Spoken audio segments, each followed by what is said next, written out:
xayiraad laga saaray qaadka ka imaan jiray dalka Kenya ayaa haddana waxaa jiro in qaad si dhuumaalaysi ah gudaha dalka Soomaaliya loo soo gudbiyo. Lamaha ammaanka ee magaalada Cabudwaaq ee waqooyiga gobolka Galmudug ayaa maanta meel fagaara ah ku gubay qaad si dhuumaalaysi ah loo soo geliyay magaalada, kaasi oo la mamnuucay si looga hortago faafitaanka cudurka halista ee coronavirus. Howlgal ay sameeyeen ciidamada booliska Galmudug ee degmada Cabudwaaq ayaa gudaha iyo daafaha magaalada looga soo qabtay qaad isla markaana maanta la gubay.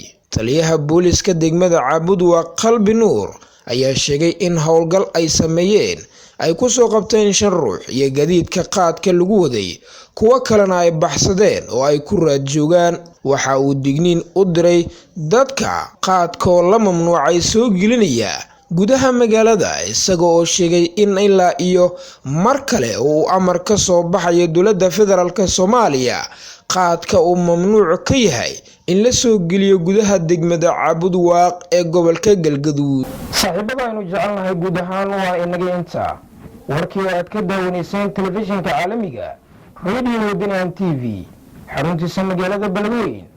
Soo jeediyay Ibrahim Jamuuni.